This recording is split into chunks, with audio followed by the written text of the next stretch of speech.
So we are here with Kaeo, I have to pronounce it right, senior producer of Blizzard Entertainment and Heroes of the Storm. And we have to, we would like to ask a few questions about Heroes of the Storm. It's a chance to try it out just below. It's very cool. Yeah, what's kind of state is the game in right now? So what would you say? It's nearly finished, or much work to do? Well, I think we have the core gameplay in a really good spot right now. We're having a lot of fun with the game. You know, the build that's here at Blizzard or at BlizzCon has 4 playable maps, and you know, these are battlegrounds that are actually really unique. Each one offers a really different play style for you to take all these cool Blizzard heroes and fight it out on. So I think you know, the game is really polished right now and really fun, but you know, we expect in the coming months to, you know, bring it into a wider play audience, you know, going from our internal group to hopefully going to beta and, you know, starting to get a lot more feedback. And obviously BlizzCon is this big you know, opportunity to have a lot of people play the game, and these are a lot of people who are really passionate about Blizzard games, so we're definitely going to go home with all the feedback we get from here and see what work lies ahead of us. So you're expecting to add more characters or more maps? Definitely both. Like, you know, we have such a huge like massive menagerie of heroes to pull from the Blizzard universes. So there's you know, hundreds and hundreds of really cool, really distinct characters that over time we could pull from. It's just a question of which ones we want to do and when do we want to bring them in. So right now, you know, there are 18 playable heroes at BlizzCon. We have a lot more playable back at the office right now, and I think in time, you know, as we get into beta, we'll decide what the starting number are, and we'll just kind of build from there and see what people want and what people are clamoring for, and bring those guys online. Yeah, cool. I've seen there are 7 characters who are rivals in other games like Arthur and Uther. Is there any plan to implement this kind of rivalry in the game, like some kind of mini quest or something? Well, they actually have a lot of voice cues right now that, like, if they're fighting each other, they might have some banter back and forth or kind of taunt each other. So there's actually a lot of lines per hero that are specific to other heroes in the game. So you see that, but that's kind of just a secondary thing. You know, there's nothing right now in the game that makes you, you know, only play the Alliance or something like that. Like, we get to a lot of flexibility and freedom to just go out and pick the hero that you want and have some fun with them. But you will see those cool little Blizzard touches of the personalities of the heroes coming out, and some of their rivalries kind of bubbling up under the surface there. Okay, cool. Players really love to personalize their characters. So I've seen several skins in the whole game down there. What's other possibilities to personalize your character besides skins, or are there? Sure. So yeah, skins is a huge one. We obviously have tons of them. We're only showing a couple here. In our videos, we show a lot more, or give you like a little taste of them. But you know, our talent system, our ability system, is actually a really big source for customization in the game. You not only get to kind of choose which hero you want to play and choose what skin to kind of make them look cool for you, but you know, you get, at every level within the game, you get choices of abilities, and each of those like is kind of a unique thing that augments your character, or it could be a really specific ability that's unique to the character you're playing. Like, some are general ones like additional health or you know, cooldown reduction or things like that, but others are really fun, like specific ones to your character. Like Stitches has one that he has a hook ability, you know, that he can pull guys, and his fishing hook upgrade makes it so that the range gets a lot longer just on that one ability. So just fun things like that of ways that you can change the way they play, change your strategic options within a game of who, you know, based on who you're playing against and what strategies you're seeing. But that kind of combination of you know, who you're playing and their cool costumes and skins that they're wearing and fun abilities that you can choose from really help you set your characters apart while you're playing. Okay. How can players achieve those costumes? How can they get them by leveling? I've seen. Yeah. So yeah, there is a progression system where you're going to be leveling. Like, you as a player will level, and that's going to unlock a lot of different options throughout the game. Everything from gameplay modes and some maps to some skins and some abilities will be tied to that as well. Other things, you know, you'll be able to earn over time just by playing the game and unlocking. Some things you'll be able to purchase. So there's a lot of different ways to get access to different content in the game. Cool. We talked about skills and skilling your char. Is there any possibility to screw it up by skilling? Many, especially many inexperienced mobile players are very afraid of it. Sure. So I think when we designed our talent system, that was one of our concerns. Is a lot of games in this genre have really complex ones, and you know, with that gives a lot of choice, but at the same time, there are definitely opportunities in those games to make really bad choices, and at the same time, there ultimately ends up being the really good choices. And we wanted to approach this in a way that gave you some choices. We feel like there are actually a lot of choices that are really meaningful to you, and you can actually also choose pre-configured ones that will start you off with, you basically can't make the bad choice because we will pick some for you as a starting player that helped you kind of learn the ropes and get comfortable with the game and environment that you don't have to mess anything up to. Okay.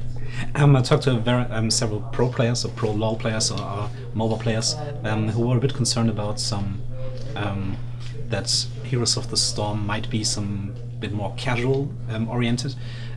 Do you plan to make a big impact on the esports scene? So right now, our focus is on just making a great game. Okay. We want to make a really fun game. Everything we're doing is focused on that.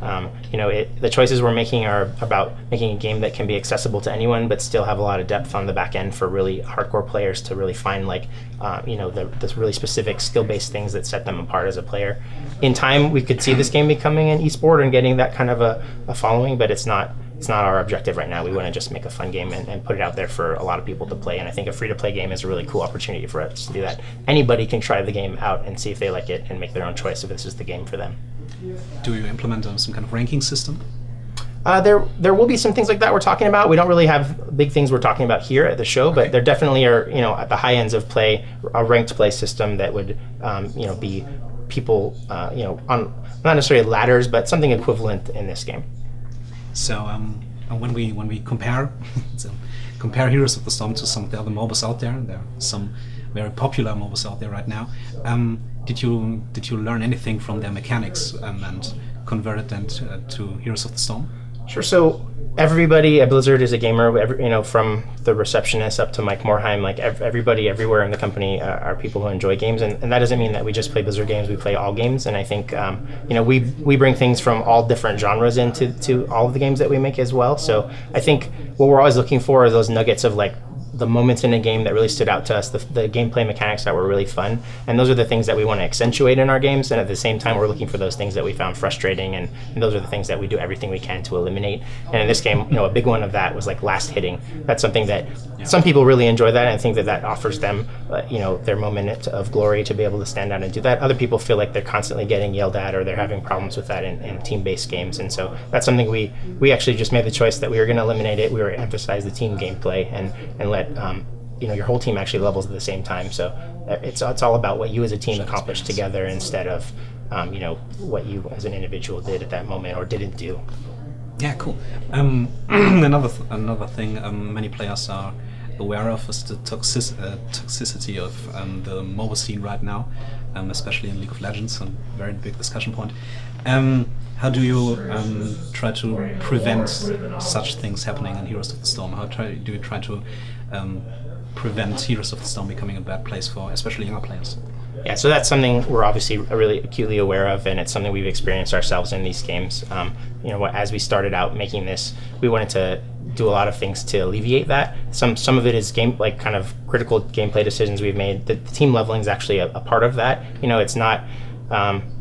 You as a player, even if you're a little less skilled, if you end up in a group that's a little less skilled, you can still actually play a really meaningful part of what the group is accomplishing. Our battlegrounds also augment that. You could go out and actually achieve an objective in one of our battlegrounds in Heroes of the Storm, and even if you're not the greatest player in the world and you weren't getting your skill shots off just right or something, it's like you had that moment of glory and you helped your team and you were doing that. Yeah. Is there some kind of chat system with the team or with the enemy team? We're experimenting with chat options and things that we can do in chat to kind of reduce that. One of the things is early on in the game, you might be only limited to talking to your team, and there might be times where you can't talk to anybody. It just depends on where you are in your progression in the game. Okay. So, we're exploring all those things. We don't have solid decisions on them right now, but it's something that we're paying a lot of attention to, and we're trying to build the game from the ground up to again alleviate those pain points, those things that we really dislike, and some of that is community-based things like just toxic players. So we'll be continuing to make improvements in the game and finding ways to alleviate that. Okay, cool. Blizzard is known to communicate very well with its player base. Will there be some kind of possibility for some kind of players or some decisions involving the design process for maybe designing some kind of characters directly? So we're approaching this game like we have a lot of our games, only this is one that, as a free-to-play game, we're expecting that, there could potentially be a lot larger of an audience coming into it and a lot of people with differing opinions on what they want to see in the game. This is a game that we're going to be building for all those people, and I think we're going to continue to really pay attention to things like our forums and discussions and community, movements that are going on those things. And I think all of those things will add up to helping us shape the game. And that kind of starts here at BlizzCon. This is the ultimate gathering of truly dedicated Blizzard players here at BlizzCon. This game actually came out of feedback we got from those players over the last 2 BlizzCons in 2010 and 2011. So I think we're going to start here. We're going to go home with the feedback we get from them, and that's actually going to, I think you'll see it's going to lead to a lot of changes and improvements just based on the feedback we get here. And as we roll it out to more and more players, we'll continue listening to that. And as you know, we don't really release a game until it's ready. So the point that we transition from a beta to like an open free-to-play game is going to be the point that we've really felt like we've reacted to all of that feedback coming from this great community that we have. Okay, cool. Once it's ready, do you plan to frequently add new characters or maps on a monthly basis or something? Definitely. Like there's not like an interval that we're talking about right now. It's more about when the right time is for each hero and what feels good. Getting in what people are interested in seeing in the game. On the map front, we have 4 battlegrounds we're showing here today, but those are really just kind of the tip of the iceberg of the kind of really cool, unique gameplay modes that we're hoping to introduce to the game.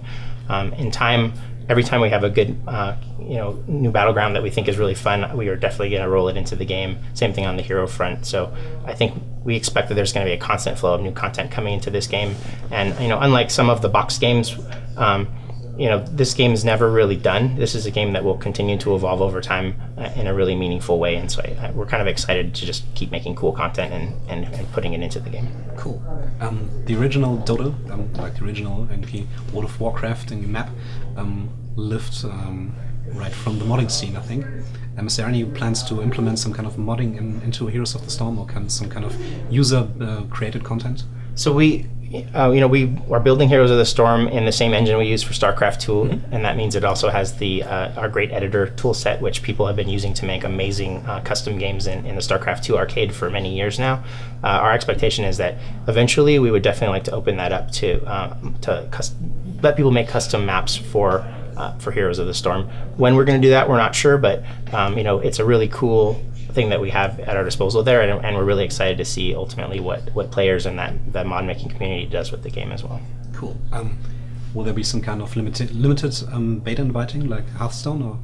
Yeah, so we actually opened up beta signups today on heroesofthestorm.com, so people can go there and sign up. It basically makes them opt in on their Battle.net page or their account page, and that will basically get them in the queue for when we start doing the beta later on. Cool.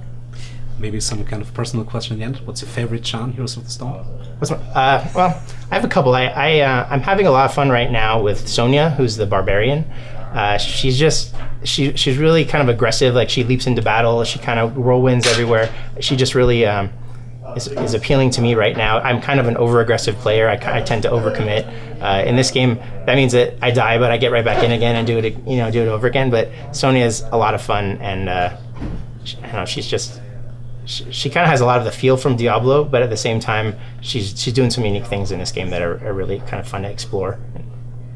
Cool. Thank you very much for the interview. Thank you.